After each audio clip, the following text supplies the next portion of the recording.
Em nosso estudo de hoje, está no Evangelho de Lucas, capítulo 3, versículo 17, onde o João Batista fala o seguinte: ele tem a pá na sua mão, limpará a sua eira e juntará o trigo no seu celeiro, mas queimará a palha com o fogo que nunca se apaga. Está se referindo a Jesus, né? Emmanuel vem falar na lição 90 do livro Pão Nosso, o Trabalhador Divino. Apóstolos e seguidores do Cristo, desde as organizações primitivas do movimento evangélico, designaram através de nomes diversos. Jesus foi chamado Mestre, Pastor, Messias, Salvador, o Príncipe da Paz. Todos esses títulos são justos e veneráveis. Entretanto, não podemos esquecer, ao lado dessas evocações sublimes, aquela inesperada apresentação do Batista. O precursor designa-o por trabalhador atento que tem a pá nas mãos, que limpará o chão duro e inculto, que recolherá o trigo na ocasião adequada e que purificará os detritos com a chama da justiça e do amor que nunca se apaga. Interessante notar que João não apresenta o Senhor empunhando leis, cheio de ordenações e pergaminhos, nem se refere a ele de acordo com as velhas tradições judaicas que aguardavam um divino mensageiro num carro de glórias magnificentes. Refere-se ao trabalhador abnegado e otimista. A parusca não descansa ao selado, mas permanece vigilante em suas mãos e em seu espírito reina a esperança de limpar a terra que lhe foi confiada às salvadoras diretrizes. Todos vós que viveis empenhados nos serviços terrestres por uma era melhor, mantende aceso no coração o devotamento à causa do Evangelho do Cristo. Não vos cerceiem dificuldades ou ingratidões, desdobremos nossas atividades sob o precioso estímulo da fé, porque conosco vai à frente abençoando-nos a humilde cooperação aquele trabalhador divino que limpará a eira do mundo. Muito interessante, mais uma vez, a forma como Emmanuel nos convida à reflexão em cima de versículos tão simples. O que ele vem dizer para a gente? Ele vem chamar, num primeiro momento, a atenção para o fato de que a gente chama Jesus de vários títulos, inclusive hoje Jesus ele é reconhecido no mundo inteiro por todas as religiões, mesmo que ele receba títulos diferentes. Um vai chamar de o grande Buda, outro vai chamar de o grande iluminado, outro vai chamar de o grande essênio, né? Outro vai falar, cada um vai utilizar um grande profeta, como o Islã chama Jesus, cada um vai chamar Jesus de uma maneira. E João Batista, nesse versículo aqui do capítulo de Lucas, do Evangelho de Lucas, ele só fala o seguinte, ele fala que Jesus é um trabalhador atento e faz uma comparação. Quem teve essa vida de roça, por exemplo, né? A minha infância foi uma vida de roça. Vivia muito perto da cidade, mas era uma vida de roça. A gente era obrigado a acordar cedo. Como o quintal tinha muitas árvores, a gente tinha que pegar a vassoura, varrer as folhas da mangueira, do abacateiro, da goiabeira. E depois que terminou de deixar o quintal todo limpinho, você sempre juntava as folhas num canto e ateava fogo naqueles detritos ali, porque era para evitar, né, que sujasse tudo de novo e também que desse bicho, que pudesse estar atrapalhando também. Então o que acontece? Ele faz uma comparação, limpará o chão duro e inculto, recolherá o trigo, as frutas na época certa e também queimará a palha com fogo que nunca se apaga, né? Os detritos com a chama da justiça e do amor, fazendo uma comparação alegórica para a gente.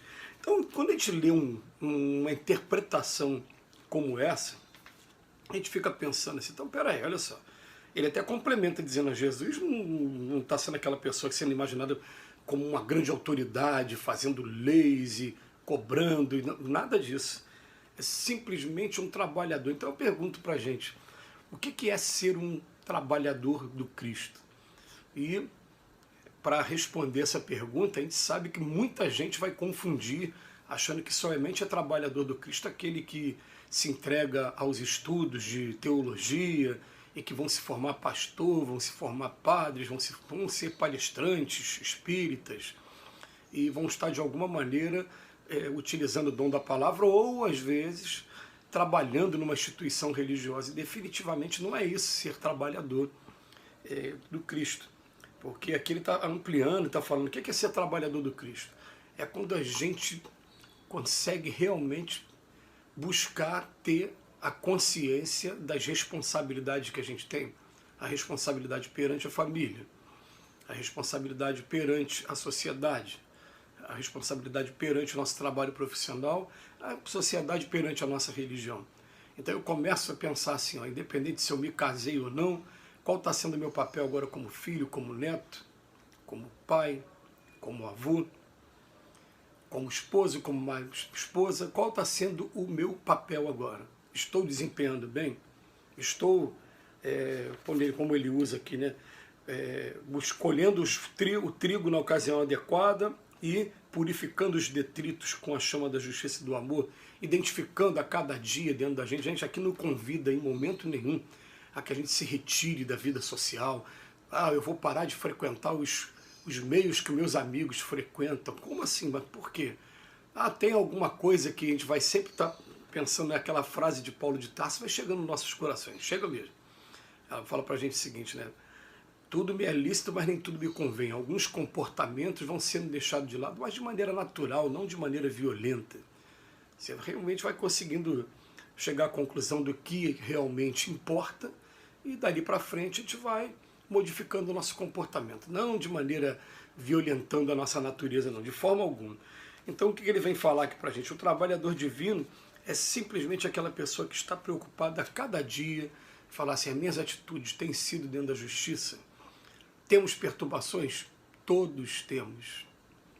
Quem ousar afirmar que não tem essas perturbações, está precisando realmente de muito evangelho, porque todos nós aqui na Terra temos. Mas a gente vai, a partir de agora, pensar assim, ó, a pá tem que estar aqui do meu lado o tempo todo. Eu tenho que ser um trabalhador vigilante. Errei num dia, levanta a cabeça no outro e bora, bola para frente. Ainda tenho minhas fraquezas, meus deslizes, bola para frente.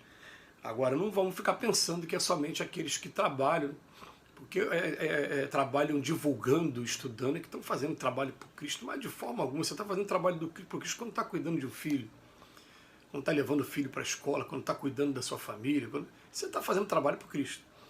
E é engraçado, né, que a gente estava conversando recentemente em um dos estudos sobre o palestrante, sobre aquele que faz as preleções, aquele que está lá na frente no púlpito falando.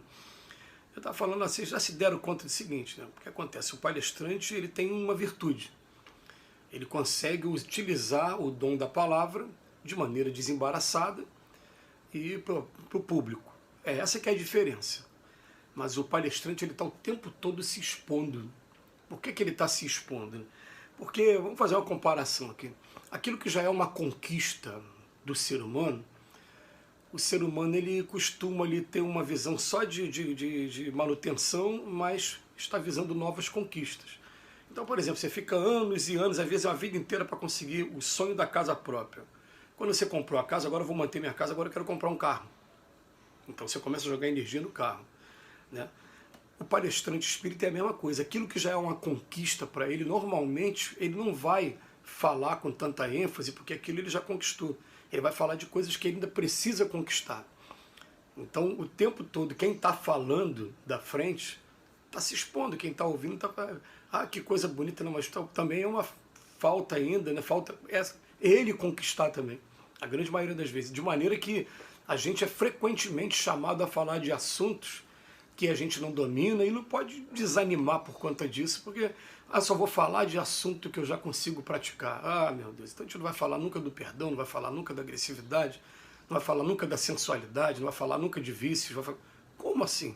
A gente precisa aprender a falar desses assuntos, porque cada vez que a gente vai falando, a gente alimenta a nossa consciência de novas informações e a gente vai realmente buscando até